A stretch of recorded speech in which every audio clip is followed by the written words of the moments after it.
When an actor passes away before a project can be completed, the visual effects department is often called in to remedy the situation.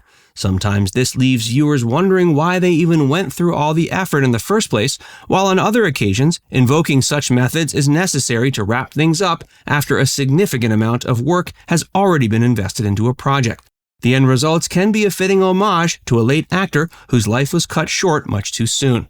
Join us as we take a look at several instances where film studios used CGI to bring deceased actors back to life. Factsverse presents dead actors who were added into movies with CGI. Bruce Lee. At 32, actor and martial arts icon Bruce Lee unexpectedly died from cerebral edema. Before his death, Lee was working on his passion project, Game of Death. The film, at least in his vision, was meant to be the ultimate showcase of his signature martial arts style. Sadly, his premature death threatened to put an abrupt end to the execution of that vision, and much of the footage he had previously shot for the film got lost, leaving very little for anyone hoping to salvage the project to work with. To complete it, the film's script was given a few extensive rewrites. Unconvincing body doubles and a bit of archaic camera trickery was also used, but for one of the first times in history, computer techniques were also used to help bring Bruce back to life. Primarily, the filmmakers cut out a picture of Lee's head and pasted it onto a double's body. Not surprisingly, the end result looked very unnatural and hokey. This was the early 70s after all. Carrie Fisher. Even though Princess Leia returned to the Star Wars universe via CGI in the prequel spin-off feature Rogue One, which hit theaters within days of actress Carrie Fisher's passing, that instance doesn't really qualify as a posthumous comeback, seeing as it was created before Fisher's death. The actress evidently had watched the scene herself before it was released. That being said, Fisher's appearance in Star Wars Episode 9, The Rise of Skywalker, released 3 years later, does fit the bill. It included several flashback sequences in which a younger Leia and an older Fisher shared the screen. Though many might assume that the film merely repurposed old footage, according to an interview with visual effects supervisor Roger Guyette, Leia was only able to be brought back through highly advanced CGI techniques. Guyette revealed that in Episode 9, archival footage of Leia's face was combined with digital assets such as hair and body features. It wasn't particularly difficult for the FX team to accomplish in scenes that didn't feature dialogue, but they had to tread a fine line to ensure they weren't creating a new performance. At the end of the day, they wanted to make sure it was still Fisher's original delivery receiving the brunt of the audience's focus. Paul Walker. Actor Paul Walker was killed in a car accident before he was able to complete Fast and Furious 7. Universal Studios was left with a conundrum. They could either scrap the film or try to complete it using CGI. They chose the latter. Unfortunately, the majority of Walker's role in the film was incomplete, so first, the script needed to be heavily doctored to work around scenes that would be impossible with Walker gone. To create new scenes that would tie in with the story for his character, Walker's brother was used as a stand-in. Advanced CGI magic was then utilized to recreate Paul Walker's face on top of his brother's bodily performance. Brandon Lee. It almost seems like the Lee family is cursed because during the filming of the fantasy action film The Crow, Bruce Lee's son Brandon was killed by a prop gun. In this instance, however, Brandon's loss was far less noticeable in the final film than his father's absence was in Game of Death. Body doubles and more technologically advanced CGI was used to sell the illusion, but beyond that, gaps were filled by tapping into the film's stylistic direction. By leaning heavily upon the movie's dark aesthetic and with careful use of makeup, it almost seemed as if the final product was the one intended when Lee was still alive and well. Fortunately, Lee had finished filming the majority of his scenes. The holes that remained were filled in with some of the most convincing CGI work available at the time. Oliver Reed. In Gladiator, Reed played Antonius Proximo, a perpetually nonplussed trainer who helped guide the Roman gladiator participants to victory or death. Fortunately, in this case, much like Brandon Lee's, he had already finished shooting most of his scenes before passing away from a heart attack deep into production.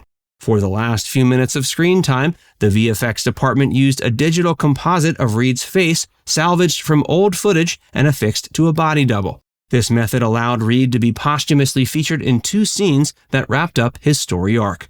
Even to this day, the finished product was nothing short of impressive, thanks to some careful detail and shadow work. Marlon Brando. Superman Returns was supposed to be the successor to Richard Donner's original Superman film and its sequel. The film's score, aesthetic, and cheesiness all point to those 1970s classics. While Christopher Reeve sadly couldn't be brought back from the great beyond, Marlon Brando's character Jor-El did make a brief cameo. Much like in the previous Superman films, a simulation of Superman's dad made an appearance at the Fortress of Solitude. To achieve this, the effects team used old footage and computer techniques to project Brando's image onto the crystal display. The result was quite convincing, and while that's partly because the image was somewhat obscured, the success primarily comes down to some world-class work on the VFX's team's part. Laurence Olivier. Sky Captain and the World of Tomorrow was a very technically impressive film from the early 2000s. Many aspects of this steampunk film were expectedly retro. The film was supposed to be a loving homage to the swashbuckling adventures of yesteryear. The vision likely influenced the filmmaker's decision to bring back one of the greatest stars of the golden age of cinema, Laurence Olivier. The only issue was that he'd been dead for more than 15 years already. He died in 1989, and Sky Captain hit theaters in 2004. To give Laurence his big cameo, the filmmakers used archival footage from the BBC to craft a composite of his face. He's seen in the film as a giant floating electrical head, subtly reminiscent of the villainous Andros from the Star Fox video game series. Given the fantastical context of Oliver's cameo, it's hard to gauge just how convincing his appearance was. It's also worth noting that stars rarely use their full range of expressions in interviews, and since that's where the majority of the footage used to bring him back came from, his post-mortem performance felt a tad bit stiff. Roy Scheider. In his final film, this actor, best known for his role in Jaws, played a Nazi-hunting police officer who found himself at the end of his rope. While Scheider was able to finish filming the majority of his scenes, he died from complications of a staph infection before it was completed. Filmmakers were able to use a combination of traditional and digital effects to give the audience one final look at the late actor. They used a latex mask of Scheider's face and placed it on a body double for several scenes. Then they went into the studio and used CGI to give the rubber mask a more convincing look. In the end, what we got was fairly seamless and unnoticeable. This is because the CGI work didn't have to do all the hard work on its own. Peter Cushing. In the original Star Wars film A New Hope and its two sequels, filmmaker George Lucas cast mostly unknown talent, with two notable exceptions, renowned actors Alec Guinness and Peter Cushing.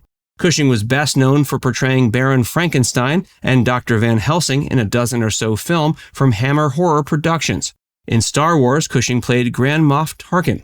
In 1994, he died at age 81. While he'd been gone for more than 2 decades at the time, in 2016, Star Wars Rogue One director Gareth Edwards resurrected Cushing for one last performance in the role of Tarkin. Using motion capture tech and vocal work by Harry Potter actor Guy Henry, coupled with a heavy dose of CGI, Grand Moff Tarkin was brought back into the film, which was set just prior to Star Wars Episode 4. Reaction to Cushing's post-death appearance was split among critics and fans. Some were thrilled to see Peter back on the big screen, while others found his addition to be unconvincing. Still yet, others found the creative move to bring Cushing back as both disrespectful and unnecessary. Now it's time to hear from you. Do you think films should be abandoned if the actors featured in them pass away before they can be completed? Or is it acceptable to finish up these films using CGI? Let us know in the comments section below.